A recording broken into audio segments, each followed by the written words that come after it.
Hello everyone, good afternoon. Good afternoon to all. I am Pooja and welcome back to my channel. तो आज हमें बात करनी है 5 दिसंबर के करंट अफेयर्स में। तो आज हमें क्या देखना है, सबसे पहले हम बात करने वाले हैं नवरत्न कंपनी के स्टेटस के ऊपर। फिर हमें बात करनी है तमिलनाडु राज्य के 5 नए प्रोडक्ट्स को जीआई टैग मिला है और तमिलनाडु राज्य में जो जीआई टैग प्रोडक्ट्स हैं उनकी संख्या बढ़कर 74 मतलब 74 हो चुकी है, उन पर हम बात करेंगे। फिर आज हमें बात करनी है एक नई गैलेक्सी, एक नई similar to the milky way, एक नई आकाश गंगा की डिस्कवरी की गई है। उस आकाश गंगा पे हमें बात करनी है। और अभी आपका विंटर सेशन चल रहा है पार्लियामेंट का, और आपको पता है जब भी पार्लियामेंट की सेशन स्टार्ट होते हैं कई सारे बिल्स पे डिस्कशन किया जाता है, हल्ला होता है, डिबेट होती है, लोग मतलब डिस्टर्ब कर देते हैं। तो उस पार्लियामेंट्री जो डिस्ट्रप्शन है उस पर हमें बात करेंगे। और उसके अलावा पार्लियामेंट के जो सेशन है उसमें क्या क्या डिस्कशन किया गया अबाउट द पीएम वानी स्कीम, उन सभी चीज़ों पे हम एक एक करके बात करने वाले हैं। तो इस तरीके से आज का ये हमारा कंप्लीट वीडियो रहने वाला है। सो वीडियो को एंड तक देखना है। एंड में एक क्वेश्चन ऑफ द डे है जिसका आंसर आप मुझे कमेंट सेक्शन में बताएंगे। क्लियर? और पीडीएफ के लिए कोई परेशान नहीं होगा, क्लास ओवर होने के बाद टेलीग्राम में इसकी पीडीएफ मिल जाएगी एंड टेलीग्राम की लिंक डिस्क्रिप्शन में है। और हमारे ये जो डेली करंट अफेयर्स है ये आपके सभी वनडे एग्जाम, चाहे वो SSC, banking, railway, RBI grade B, UPSC, MPPSC, इसके अलावा आपका बीपीएससी एग्जाम हो गया, कांस्टेबल, एसआई एग्जाम हो गया, सभी के लिए इंपॉर्टेंट है। तो आप अपने फ्रेंड्स के साथ लिंक को शेयर कर सकते हैं। और पहली बार चैनल पे आ रहे हैं तो चैनल को सब्सक्राइब कर लेंगे जिससे अपकमिंग क्लासेस के नोटिफिकेशंस मिल पाए। चलो सबसे पहले बात कर लेते हैं, आज 5 दिसंबर को हम सेलिब्रेट करते हैं वर्ल्ड सॉइल डे, क्योंकि सॉइल बहुत ज़रूरी है, सॉइल का कंजर्वेशन बहुत ज़रूरी है। जिस तरीके से हम पेड़ों की कटाई कर रहे हैं तो जब बारिश होती है तो इसका इरोजन होता है, मतलब जो मिट्टी है वो बह जाती है। और आपको पता है कि मिट्टी में कई तरीके के मिनरल पाए जाते हैं, हमारे फूड ग्रेन के लिए सॉइल बहुत इंपॉर्टेंट है। इसलिए सॉइल कंजर्वेशन के बारे में लोगों को बताने के लिए इस दिन की शुरुआत international union of soil science ने की थी। और इसकी थीम है healthy soil for healthy cities. Theme क्या हो जाएगी? Healthy soil for healthy city, आपको थीम देखने को मिल जाएगी। अब ऐसा नहीं है कि इंडियन गवर्नमेंट काम नहीं करती, इंडियन गवर्नमेंट बहुत लंबे समय से सॉइल कंजर्वेशन के लिए काम कर रही है। जैसे कि मिट्टी बचाओ, जैसे कि हमारे देश में प्रोग्राम चलता है ना बेटी बचाओ बेटी पढ़ाओ, वैसे ही हमारे देश में सॉइल कंजर्वेशन के लिए प्रोग्राम आया था जिसका नाम है मिट्टी बचाओ। और मिट्टी बचाओ मूवमेंट की शुरुआत कहाँ से हुई थी? एमपी से। एमपी का जो नर्मदापुरम डिस्ट्रिक्ट है, पुराना नाम होशंगाबाद था, नया नाम नर्मदापुरम है, वहां से मिट्टी बचाओ आंदोलन की शुरुआत 1977 में हुई थी। तो ऐसा नहीं है, भारत सरकार भी कई तरीके के इनिशिएटिव लेकर आती है, जैसे कि ईशा फाउंडेशन का आपने सुना होगा सेव द सॉइल कैंपेन। ठीक है, तो आज 5 दिसंबर को हम वर्ल्ड सॉइल डे मनाते हैं। नाउ बात करते हैं भारत की 27th नवरत्न कंपनी के बारे में। रिसेंटली सेंट्रल गवर्नमेंट के द्वारा नुमलीगढ़ रिफाइनरी लिमिटेड, जो कि आसाम राज्य में है, इसे नवरत्न कंपनी का स्टेटस दिया गया है। नुमलीगढ़ रिफाइनरी की शुरुआत 1993 में की गई थी और तब से ये मिनिस्ट्री ऑफ पेट्रोलियम और नेचुरल गैस के अंदर काम करती है। रिसेंटली, पहले क्या था, जो नुमलीगढ़ रिफाइनरी लिमिटेड थी ये मिनीरत्न कैटेगरी 1 में आती थी, मिनीरत्न कैटेगरी 1 में आती थी। फिर बाद में गवर्नमेंट ने देखा कि इसका प्रोडक्शन इंक्रीज हुआ है, 3 से इंक्रीज होकर 9 MMTPA हो गया है। अब ये MMTPA क्या होता है मैं आपको अभी एक्सप्लेन करूंगी। साथ ही साथ इसका इन्वेस्टमेंट भी 28,000 करोड़ है, मतलब लगातार ये प्रॉफिट में बनी हुई है, इसलिए इसे अपग्रेड किया और मिनीरत्न कैटेगरी 1 से इसको अपग्रेड करके नवरत्न कैटेगरी में रख दिया है। ये जो नवरत्न कैटेगरी स्कीम है ये 1997 में शुरू की गई थी।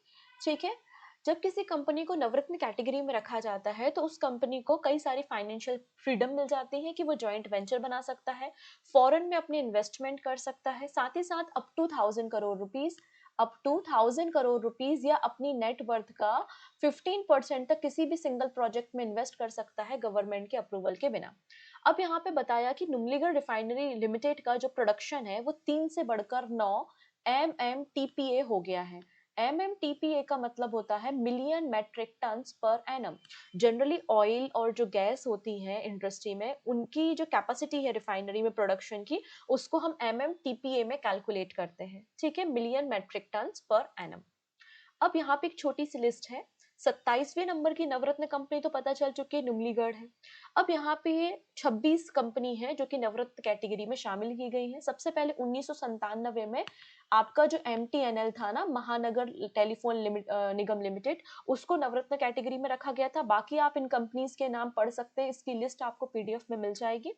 ठीक है, ये सारी कंपनीज है जिनको नवरत्न कैटेगरी में शामिल किया गया है। आप 2024 और 2025 की कंपनियों पे फोकस करेंगे। 2024 में national fertiliser limited, central ware housing corporation, फिर इसके अलावा Indian renewable energy development agency limited, Mazagon dock shipbuilder limited, RailTel corporation और solar energy corporation of India NHPC और सतलज जल विद्युत निगम लिमिटेड, इन सभी कंपनीज को नवरत्न में शामिल किया गया था 2024 में। और 2025 में टोटल 3 कंपनीज हो चुकी हैं। पहला है आपका आईआरसीटीसी, जिसको हम Indian railway catering and tourism corporation के नाम से जानते हैं। दूसरा है आपका आईआरएफसी, जिसको हम इंडियन रेलवे फाइनेंस कॉर्पोरेशन के नाम से जानते हैं। और अब बन चुका है नुमलीगढ़ रिफाइनरी। तो ये 3 कंपनीज है जो 2025 में नवरत्न कैटेगरी में शामिल की गई हैं। तो एक बार इन कंपनीज को पढ़ के जाना कि कौन सी कंपनी नवरत्न में आती है, नहीं आती है। मिनी रत्न कंपनीज पढ़ने की बिल्कुल जरूरत नहीं है, केवल आप 2 कैटेगरी याद रखेंगे, महारत्न कंपनीज की और नवरत्न कंपनीज की। स्पेशली 2024 और 2025 में जो भी एड ऑन हुआ है वो आपको पढ़ के जाना है। ठीक है, नेक्स्ट बात करते हैं। ऑक्सफोर्ड यूनिवर्सिटी ने recently word of the year declare किया है और इसका नाम है रेज वेट। रेज क्या होता है? जब किसी के खिलाफ बहुत गुस्सा होता है तो हम कई बार गुस्से में वायलेंस कर देते हैं, हिंसा करते हैं उससे बदला लेने के लिए, उसे हम रेज कहते हैं। ठीक है, रेज का मतलब होता है वायलेंट होना, है ना, गुस्सा होना, एंगर होना। और वेट का मतलब होता है अट्रैक्टिव पीस ऑफ फूड। तो इसी से बना है रेज वेट, जो कि आपको ऑक्सफोर्ड यूनिवर्सिटी के द्वारा रिलीज किया गया वर्ड ऑफ द ईयर है। इसका मतलब होता है an online content that provoke anger. ठीक है, ऐसा ऑनलाइन कंटेंट जो कि आपको गुस्सा दिला रहा है, वो एक तरीके से शब्द है रेज वेट।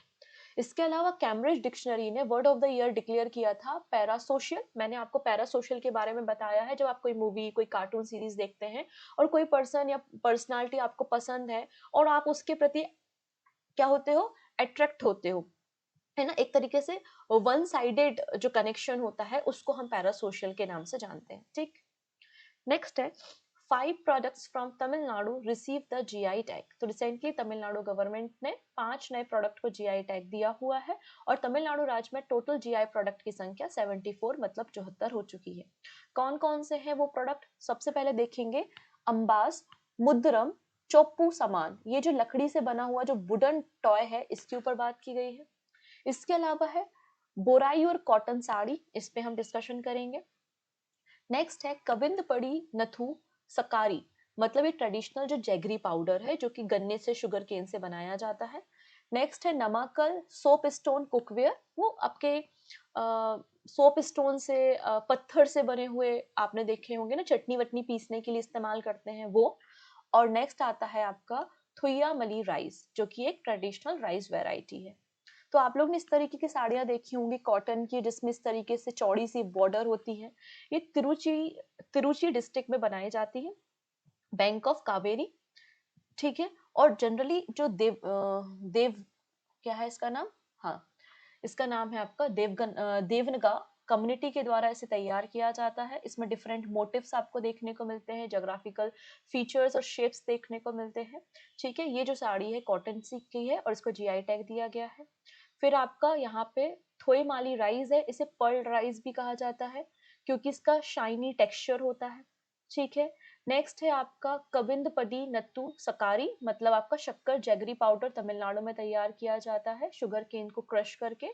ठीक है, नेक्स्ट है आपका नमाकल कलचेटी। कलचेटी जो है वो एक स्टेपल यूटेंसिल, एक स्टेपल कह सकते हैं आप, कुकवेयर है जो कि तमिलनाडु के हर घर में इस्तेमाल किया जाता है चटनी वगैरह पीसने के लिए, आप देख सकते हैं इस तरीके से। तो इस तरीके से ये 5 प्रोडक्ट्स आपको देखने को मिल जाएंगे। ठीक है, इतनी चीजें। चलिए नेक्स्ट बात करते हैं discovery of ancient spiral galaxy Alaknanda by the NCRA TIFR. तो Tata institute of fundamental research Pune, इन्होंने रिसेंटली एक नई गैलेक्सी को, एक नई आकाशगंगा को खोजा है जिसका नाम हिमालय की नदी अलकनंदा के नाम पे रखा है। तो इस नई गैलेक्सी का नाम क्या है? अलकनंदा है। और बताया जाता है कि ये बहुत पुरानी है। जब हमारा यूनिवर्स केवल 1.5 बिलियन ईयर पुराना था तब इस आकाशगंगा का निर्माण हुआ था, और इसकी डिस्कवरी जो नासा का जेम्स वेव स्पेस टेलीस्कोप है इसकी मदद से किया गया है। ठीक है, ये आपका वही स्पाइरल इस तरीके से जो आकाशगंगा होती है वो आपको देखने को मिलेगी, और उसकी जो चौड़ाई है, इसकी जो ब्रेथ है, वो 30,000 लाइट ईयर्स आपको देखने को मिल जाएगी। ठीक है। 2 दिसंबर में प्रोफेसर योगेश वडाडेकर, जो कि national centre for radio astrophysics Tata institute of fundamental research में काम करते हैं, उन्होंने इसके बारे में अनाउंस किया। अगर हम जेम्स वेव स्पेस टेलीस्कोप के बारे में बात करते हैं तो ये नासा, यूरोपियन स्पेस एजेंसी और कैनेडियन स्पेस एजेंसी का जॉइंट वेंचर है। 2021 में से लॉन्च किया गया था। ठीक है। नेक्स्ट, अब बात हो रही है हरमनप्रीत कौर के बारे में। पंजाब नेशनल बैंक ने हरमनप्रीत कौर को पहला फीमेल ब्रांड एम्बेसडर लॉन्च किया है। ठीक है। इसके अलावा इन्होंने जो प्रोग्राम किया था अपने कॉर्पोरेट ऑफिस नई दिल्ली में किया था, और इस प्रोग्राम की थीम भी रखी थी। थीम था बैंकिंग ऑन कैंपेन। अब यहाँ पे हरमनप्रीत कौर, जो कि पंजाब नेशनल बैंक की पहली फीमेल ब्रांड एम्बेसडर बन रही हैं, इन्होंने कुछ प्रोडक्ट्स भी लॉन्च किए थे, जैसे कि पीएनबी रुपए मेटल क्रेडिट कार्ड। ठीक है। फिर पीएनबी 2.0 जो कि अपग्रेडेड डिजिटल बैंकिंग प्लेटफॉर्म है। डिजी सूर्यग्रह जो कि आपके सोलर बेस्ड सोल्यूशन प्रोवाइड करता है। And PNB onboarding on IIBX portal, मतलब बुलियन मार्केट में गोल्ड में ऑनलाइन ट्रेडिंग के लिए इस पोर्टल को लॉन्च किया गया है। तो इन सभी प्रोडक्ट्स को भी लॉन्च किया गया। ठीक है। अगर बात करते हैं पंजाब नेशनल बैंक, इसका फॉर्मेशन 1894 में लाहौर में हुआ था, और ये इंडिया का पहला स्वदेशी बैंक था। ठीक है। इसकी पहली ब्रांच जो है वो 1895 में बनी थी, और इसका जो राष्ट्रीयकरण था, नेशनलाइजेशन, वो 1969 में हुआ था। ठीक है। फिर 2020 में ओरिएंटल बैंक ऑफ कॉमर्स और यूनाइटेड बैंक ऑफ इंडिया का मर्जर भी पंजाब नेशनल बैंक में हुआ है। ठीक है। लाला लाजपत राय जी के द्वारा इसकी शुरुआत की गई थी, और इसके लिए जो ऑथराइज्ड कैपिटल थी वो 2 लाख रुपए थी, और वर्किंग कैपिटल 20,000 रुपए थी। ठीक। नेक्स्ट, अब बात करते हैं मैनेजिंग डायरेक्टर ऑफ एलआईसी। तो रिसेंटली रामकृष्ण चंदर, जो कि ministry of finance government of India में काम कर चुके हैं। ठीक है। सॉरी, मिनिस्ट्री ऑफ फाइनेंस के द्वारा ये अपॉइंटमेंट की गई है रामकृष्ण चंदर, जो कि आपको मैनेजिंग डायरेक्टर मिल जाएंगे life insurance corporation of India में। इनका जो टेन्योर है, the appointment is effective immediately, और कब तक रहेगा इनका टेन्योर? 30 सितंबर 2027 तक रहेगा। ठीक है। अब यहाँ पे आरबीआई ने भी अपनी एग्जीक्यूटिव डायरेक्टर अपॉइंट की है, जिनका नाम है उषा जानकी राम। उषा जानकी राम आपको रिजर्व बैंक ऑफ इंडिया की नई एग्जीक्यूटिव डायरेक्टर मिलेंगी। इनका जो टेन्योर है वो 1 दिसंबर 2025 से शुरू हुआ है। अब ये कौन से डिपार्टमेंट को संभालेंगे? तो डिपार्टमेंट ऑफ सुपरविजन को ये फोकस करेंगे, जो कि रिस्क असेसमेंट, डेटा एनालिसिस के ऊपर काम करता है। ठीक। तो ये कुछ नाम थे। चलो, अब हम पार्लियामेंट के बारे में और हमारे विंटर सेशन के ऊपर डिस्कशन करेंगे। उसके पहले मैं बताना चाहती हूँ कि नवंबर मंथ की जो करंट अफेयर्स की मैगजीन है, जिसमें टॉप 300 एमसीक्यू और वन लाइनर्स है, ये आपको अवेलेबल है पूजा जैन क्लासेस एप्लीकेशन में, और बहुत ही शानदार, बहुत ही प्यारी सी ये बुकलेट होती है। ठीक है। जिसमें आपको टॉप 300 क्वेश्चंस मिलते हैं, और इसके बाहर आपको किसी भी एग्जाम में क्वेश्चंस देखने को नहीं मिलेंगे। जनरली हमारे जो करंट अफेयर्स हैं वहां से आपको, मतलब जो एमसीक्यू है स्पेशली, वहां से आपको डायरेक्टली क्वेश्चंस देखने को मिलेंगे। ऐसा बच्चों का फीडबैक भी रहा है। ठीक है। तो केवल 25 रुपए में है, मतलब आजकल तो 20 रुपए की पानी पूरी आती है ना। तो बिल्कुल 25 रुपए में है, आप इसे डाउनलोड कर सकते हैं, प्रिंटेबल फॉर्मेट में है, और 1 साल की वैलिडिटी के साथ है। साथ ही साथ नवंबर मंथ की बैंकिंग करंट अफेयर्स की मैगजीन भी अवेलेबल है एप्लीकेशन पे, तो एक बार आप विजिट कर लेंगे। ठीक है। और कई सारे प्रोडक्ट्स आपको वहां पर मिल जाएंगे। नेक्स्ट बात करते हैं पार्लियामेंट्री डिस्ट्रप्शन के बारे में। अभी देखिए, जो एसआईआर का काम चल रहा है ना पूरे देश में ही, आपने देखा है कई सारे बीएलओ आत्महत्या कर रहे हैं, ये भी आप न्यूज में देख रहे हैं। आपके घर में भी बीएलओ आए होंगे, आपका इलेक्शन का जो गणना पत्रक है वो आपसे फिल कराया होगा। तो अभी हमारे देश में एसआईआर का काम चल रहा है, तो उस पर डिबेट स्टार्ट होती है आपकी पार्लियामेंट में, और जैसे डिबेट स्टार्ट होती है तो डिबेट कब झगड़े में कन्वर्ट हो जाती है, सब चीखने लगते हैं, चिल्लाने लगते हैं, और फिर पार्लियामेंट का जो सेशन है वो एडजर्न कर दिया जाता है, रोक दिया जाता है ना। इस तरीके से आप देखते हैं। तो ये जो सिस्टम चल रहा है, इसके कारण जो नंबर ऑफ सिटिंग्स है, इस डिस्ट्रप्शन के कारण जो नंबर ऑफ सिटिंग्स है वो लगातार रिड्यूस होते जा रही हैं। इसमें बताया गया कि पहले लोकसभा की जो सिटिंग थी या जो मीटिंग थी वो 120 से 130 दिन एक साल में हुआ करती थी, और अब ये 55 से 70 दिन इन अ ईयर आपको देखने को मिल रही है। ठीक है। 17वीं जो लोकसभा थी वो शॉर्टेस्ट आपको देखने को मिलेगी, क्योंकि यहाँ पे काफी डिस्ट्रप्शन देखने को मिला है, मतलब फ्रिक्वेंटली डिस्ट्रप्शन हो रहे हैं। अब यहाँ से आपके स्टैटिक क्वेश्चन बनेंगे। सबसे पहले पार्लियामेंट, तो पार्लियामेंट में क्या होता है, प्रेसिडेंट होते हैं, राज्यसभा होती है और लोकसभा होती है। ठीक है। तो पार्लियामेंट को डिफाइन किया गया है आर्टिकल नंबर 79 में। पार्लियामेंट में याद रखना है, राज्यसभा लोकसभा अकेले नहीं होते हैं, प्रेसिडेंट भी होता है। ठीक है। यहाँ पे लॉ मेकिंग का काम किया जाता है, बिल को पास किया जाता है, बजट अप्रूव किया जाता है। आर्टिकल नंबर 80 में आपको राज्यसभा मिल जाएगी, आर्टिकल नंबर 81 में लोकसभा मिल जाएगी। ठीक है। Article number 107, procedure of passing of bill and the both house must agree to the bill. तो प्रोसीजर क्या होती है बिल पास करने की, वो 107 आर्टिकल में आपको देखने को मिल जाता है। क्लियर है। चलिए, अब यहाँ पे पार्लियामेंट में जब डिस्कशन हो रहा था तो इंडिया के हेल्थ स्टेटस पे भी डिस्कशन किया गया। इंडिया का हेल्थ इंफ्रास्ट्रक्चर कैसा है, इस पे बात की गई पार्लियामेंट में। ठीक है। इसमें बताया गया हॉस्पिटल इंफ्रास्ट्रक्चर गैप। ऑब्वियस सी बात है, हमारे देश में आज भी डॉक्टर्स की संख्या बहुत कम है। डब्ल्यूएचओ क्या कहता है, डब्ल्यूएचओ कहता है कि हॉस्पिटल्स जो होते हैं उसमें, मतलब जो हमारे हॉस्पिटल होते हैं उसमें जो बेड अवेलेबल है वो बहुत कम है। 1000 आबादी पर केवल एक बेड है, जबकि डब्ल्यूएचओ कहता है कि 3.5 बेड्स होने चाहिए 1000 की आबादी पे। अगर हम डॉक्टर के रेशियो के बारे में बात करते हैं तो डब्ल्यूएचओ कहता है कि 811 लोगों पे एक डॉक्टर होना चाहिए। ठीक है। डब्ल्यूएचओ के अकॉर्डिंगली 811 लोगों पे एक डॉक्टर होना चाहिए, जबकि भारत में 1000 लोगों पे आपको एक डॉक्टर देखने को मिल जाएगा। ये बात यहाँ पर मेंशन की गई है। हालांकि इसमें मेंशन किया गया है कि भारत में जो मेडिकल एजुकेशन है वो इम्प्रूव हुआ है। हमारे जो मेडिकल कॉलेजेस हैं, पिछले 10 सालों में उनकी संख्या 387 से बढ़कर 818 हो चुकी है। साथ ही साथ जो एमबीबीएस की सीट्स हैं वो भी आप देखेंगे, यूजी के लिए जो सीट्स है वो बढ़कर 1 लाख के ऊपर पहुंच चुकी है, 1,28,000, और पीजी की जो सीट है वो भी 82,000 आपको देखने को मिलेगी। तो ये सारी बातें पार्लियामेंट में डिस्कशन की गई। ठीक है। अब इस न्यूज को बाद में देखेंगे। पार्लियामेंट में पीएम वानी स्कीम पे भी बात की गई। इसमें क्या कहा, गवर्नमेंट ने बताया कि पीएम वानी स्कीम के अंदर 3.9 लाख वाईफाई हॉटस्पॉट को अक्रॉस द इंडिया, पूरे भारत में डिप्लॉय किया गया है। पीएम वानी का मतलब prime minister wifi access network interface होता है। इसका पर्पस है कि अफोर्डेबल रेट्स में गांव के लोगों को इंटरनेट के साथ कनेक्ट करना, तभी तो हम डिजिटल इंडिया पे काम कर सकेंगे। साथ ही साथ पंचायतों को डिजिटल करना, जिससे हम ई गवर्नेंस पे फोकस कर सकें। इस स्कीम को इम्प्लीमेंट करने का काम डिपार्टमेंट ऑफ टेलीकम्युनिकेशन करता है, और 9 दिसंबर 2020 को इस स्कीम को अप्रूव किया गया था। पार्लियामेंट में डिस्कशन हुआ है, तो ये डेट आपको याद रखनी है, 9 दिसंबर 2020 पीएम वानी स्कीम की डेट है। ठीक है। नेक्स्ट है एनसीबीसी, मतलब national commission for backward classes.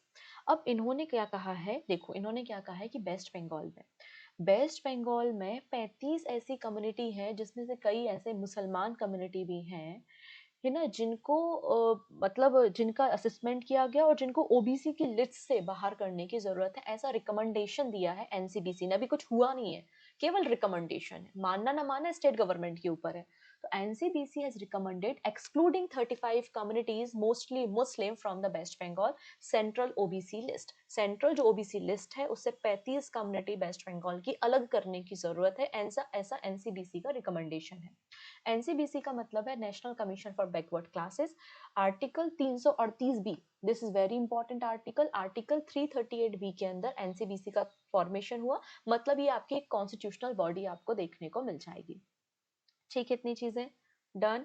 अब इसका कंपोजिशन 5 मेंबर्स होते हैं, चेयरमैन, वाइस चेयरमैन और 3 members. Appointment president of India के द्वारा किया जाता है। ठीक है, चलो नेक्स्ट बात कर लेते हैं। This is your question of the day. The bonda tribe is primarily found in which state. Bonda tribe कहाँ पे पाई जाती है, ये आपका स्टैटिक क्वेश्चन है। उड़ीसा, एमपी, एपी मतलब आंध्र प्रदेश एंड वेस्ट बंगाल। जो भी सही आंसर है आप कमेंट में बताना, बाकी सारी बातें हम नेक्स्ट वीडियो में करते हैं। Thank you so much, take care and bye bye.